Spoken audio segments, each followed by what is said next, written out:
जय हिंद साथियों। देखिए, अगर आप बिहार होमगार्ड के अभ्यर्थी हैं तो आपके लिए यह वीडियो बहुत ही महत्वपूर्ण है।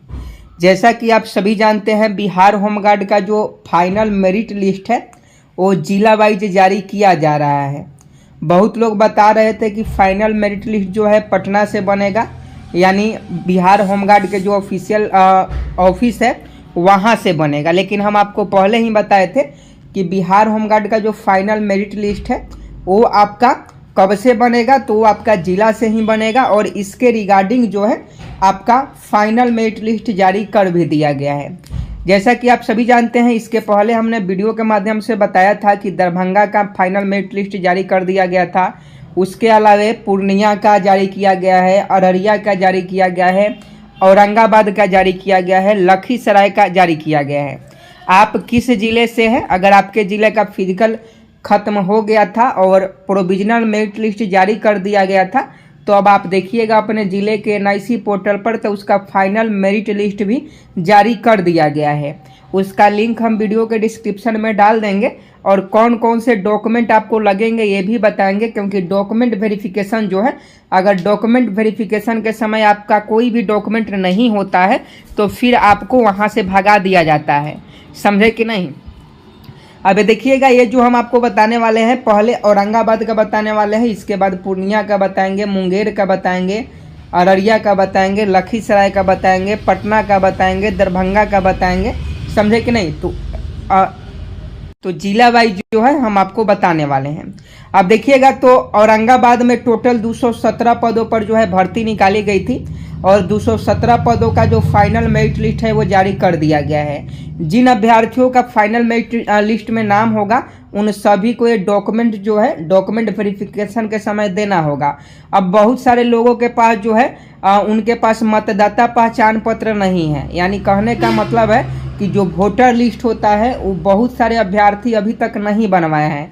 तो जिनके पास वोटर लिस्ट नहीं है उनको क्या करना होगा? और देखिए, बैंक खाता जो है आप सीएसपी का दे सकते हैं या आपको बड़ा ब्रांच का लगेगा, ये भी बताएंगे।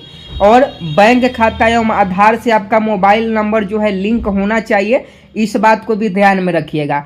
नहीं तो दरभंगा में जो डीवी हो रहा था, यानी इसके पहले 17 तारीख और 18 तारीख को दरभंगा में मेरिट लिस्ट जो है उसका डॉक्यूमेंट वेरिफिकेशन हुआ है। उसमें बहुत सारे अभ्यर्थियों के डॉक्यूमेंट में कमी पाए जाने की वजह से उनको बाहर कर दिया गया है। हम सारा जानकारी आपको वीडियो के माध्यम से बताएंगे। सबसे पहले आप मेरिट लिस्ट देख लीजिए।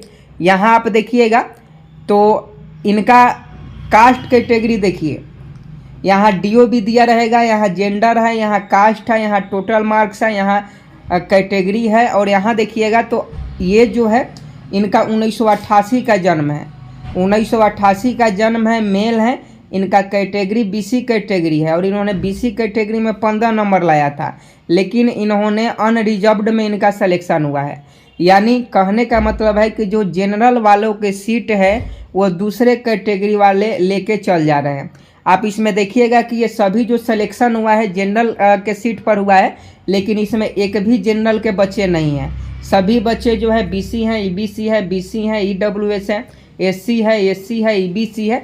यानी अनरिजर्व्ड के एक भी ऐसे अभ्यर्थी हमको इस पीडीएफ में नज़र नहीं आया है जिनका सिलेक्शन हुआ है। समझे कि नहीं? कास्ट इनका देख लीजिए, बीसी कैटेगरी का है, लेकिन सीट इनको अनरिजर्व्ड में मिल गया है। तो आप सोच सकते हैं कि जनरल का जो सीट है उस पर दूसरे कैटेगरी वाले जो है अभ्यर्थी अपना जो है उनकी नौकरी लग जा रही है। अब यहाँ देखिएगा, मात्र अभी तक हमने एक सीट देखा जिसमें कैटेगरी जनरल है और उनका जनरल में सिलेक्शन हुआ है और इनका जन्म तिथि जो है 1998 है। समझे कि नहीं? ये आप देख लीजिए। अब फीमेल में देखिएगा तो फीमेल में भी ये बीसी कैटेगरी के अभ्यर्थी है। इनका देखिएगा इंटरमीडिएट में मात्र 248 नंबर है और यहाँ देखिएगा तो अनरिजर्व्ड कैटेगरी में इनका सिलेक्शन हुआ और इनका जन्म 1998 में हुआ है। यानी 27 साल की ये महिला है। और बताइए इनका 15 में 15 कैसे आ गया? ये भी सोचने वाली बात है कि कोई अगर 30 साल की महिला है, 35 साल की महिला है, तो उसका आखिर 15 में 15 नंबर फिजिकल में कैसे आ जा रहा है? ये भी सोचने वाली बात है। अब यहाँ देखिएगा तो ये फीमेल का जन्म जो है 1999 में हुआ है, ईबीसी कैटेगरी के है। 15 नंबर में 15 है और अनरिजर्व्ड कैटेगरी में इनका सिलेक्शन हुआ है। तो ये देखिए फीमेल का तो 2000 में भी 2000 भी है जन्म तिथि, तो उनका सिलेक्शन हो जा रहा है, लेकिन पुरुषों को बहुत दिक्कत हो रहा है, इस बात को ध्यान में रखिएगा। अब आप देखिएगा तो यहाँ फीमेल का जिनका 2005 में जन्म है, 2004 में जन्म है, जिनका 15 में 15 था, उनका भी सिलेक्शन जो है इसमें हो गया है। तो आप देख पा रहे हैं। अब उसके बाद देखिएगा तो ये EWS कैटेगरी का है, और EWS कैटेगरी में आप देखिएगा तो जिनका भी EWS था उन्हीं का सिर्फ EWS कैटेगरी में होता है। जनरल एकमात्र ऐसा कैटेगरी है जिसमें सभी कैटेगरी के अभ्यर्थी फाइट कर सकते हैं, और नहीं तो बाकी जो कैटेगरी है उसमें कैटेगरी वाले अभ्यर्थी फाइट कर पाएंगे। तो EWS का भी 1999 अगर जन्म तिथि है तो उनका सिलेक्शन जो है हो गया है। अब देखिएगा अगर आपका फाइनल मेरिट लिस्ट में नाम है तो जब आप योगदान दीजिएगा, यहाँ साफ साफ लिखा गया है कि मेधा सूची के अनुरूप योगदान हेतु आवश्यक दस्तावेज। तो यहाँ लिखा गया है कि सबसे पहले आपके पास शैक्षणिक मूल प्रमाण पत्र, स्व अभिप्रमाणित छाया प्रति, यानी जो भी आप डॉक्यूमेंट शैक्षणिक एजुकेशनल क्वालिफिकेशन का दीजिएगा उस पर आपका सिग्नेचर होना चाहिए। उसके बाद देखिएगा जाति प्रमाण पत्र, ये उस पर भी आपका सिग्नेचर होना चाहिए। आवासीय प्रमाण पत्र, उस पर भी आपका सिग्नेचर होना चाहिए। पासपोर्ट आकार का 4 रंगीन फोटो मांगा जा रहा है, लेकिन आप कम से कम 10 फोटो लेके जाइएगा। जब भी आप बिहार होमगार्ड का योगदान करने जाइएगा तो 10 फोटो लेके जाइएगा। बैंक खाता पासबुक का स्व अभिप्रमाणित छाया प्रति, यहाँ बैंक खाता मांगा गया है, और बहुत लोग के पास अभी CSP में अकाउंट है, यानी छोटा ब्रांच में अकाउंट है। तो देखिए जिनका भी छोटा ब्रांच में अकाउंट है उनको घबराने की आवश्यकता नहीं है। आप लोग पहले अपने बैंक से जाकर पूछ लीजिएगा कि आपका खाता का प्रकार क्या है, SB है या क्या है। एक जो है आपने एक जो बैंक अकाउंट होता है जो आपका बचपन में ही, यानी जब आप पढ़ाई कर रहे थे तभी खुला हुआ था, जिसे स्टूडेंट जिसमें आपका स्कूल का पैसा वैसा आता होगा, तो उस बैंक खाता को आप नहीं दीजिएगा तो बेटर होगा, क्योंकि उसमें ज़्यादा लिमिट नहीं रहता है, मात्र 10,000 का लिमिट रहता है, तो पैसा फंस सकता है। इस बात को ध्यान में रखिएगा। अगर आपका CSP में अकाउंट है लेकिन उसमें आपने कभी स्कूल वाला पैसा नहीं मंगाया है, या वो आपका अकाउंट जो है मर्ज नहीं है, तो फिर आप जो है ये अकाउंट दे सकते हैं। आधार कार्ड का फोटोकॉपी चाहिए, उस पर हस्ताक्षर आपका होना चाहिए। पैन कार्ड भी चाहिए, पैन कार्ड नहीं बनवाए हैं तो बनवा लीजिएगा। मतदाता पहचान पत्र चाहिए, वोटर लिस्ट चाहिए, जिनके पास है वो लेके जाएंगे, जिनके पास नहीं है वो कहाँ से लेके जाएंगे, और नहीं तो समय है तो 2-4 दिन में बनवा लीजिए। बैंक खाता एवं आधार से संख्या से लिंक मोबाइल नंबर अभी आपको चाहिए। और यहाँ साफ साफ एक शपथ पत्र मांगा गया है कि नोटरी पब्लिक द्वारा निर्गत योगदान से पूर्व व्यक्तिगत शपथ पत्र की मूल प्रति, ये भी आपसे मांगा गया है। तो अब देखिएगा ये जो है आपका डॉक्यूमेंट वेरिफिकेशन कब से होगा, इसके लेकर इसमें कुछ नहीं बताया गया है, लेकिन आपको बता दें कि डॉक्यूमेंट वेरिफिकेशन के लिए आपको डॉक्यूमेंट्स चाहिए। औरंगाबाद का फाइनल मेरिट लिस्ट जारी कर दिया गया है, और इसके पहले दरभंगा का भी फाइनल मेरिट लिस्ट जारी किया गया था, लखीसराय का भी जारी किया गया था, मुंगेर का भी जारी किया गया था, और पूर्णिया और अररिया का भी हम आपको दिखा देते हैं। तो अभी हम अररिया डिस्ट्रिक्ट के ऑफिशियल वेबसाइट पर हैं, इसका भी लिंक हम वीडियो के डिस्क्रिप्शन में डाल देंगे। यहाँ देखिएगा ये जो लिस्ट जारी किया गया है प्रोविजनल मेरिट लिस्ट है, यानी ये फाइनल मेरिट लिस्ट नहीं है।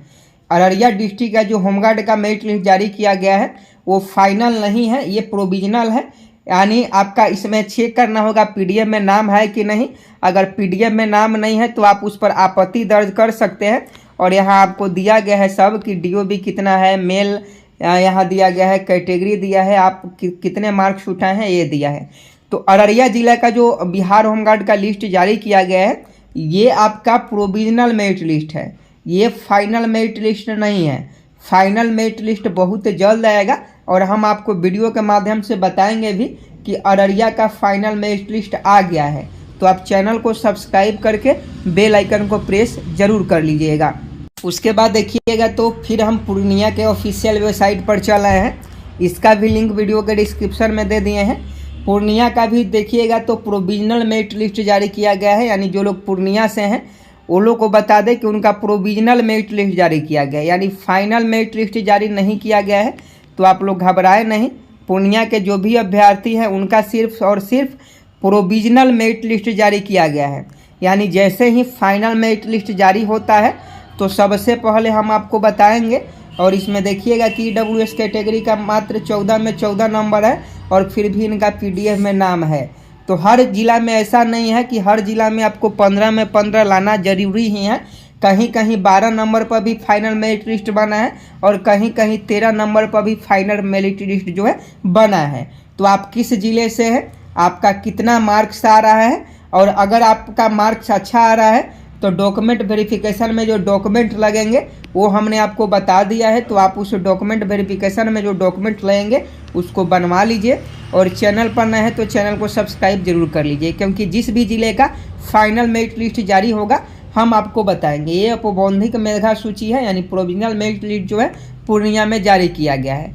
तो जिस जिले का फाइनल मेरिट लिस्ट जारी हो रहा है उस जिले का हम आपको बता रहे हैं। तो चाहे आप बिहार के किसी भी जिले से चैनल को सब्सक्राइब जरूर कर लीजिएगा और वीडियो को शेयर भी कर दीजिएगा। जय हिंद, जय भारत।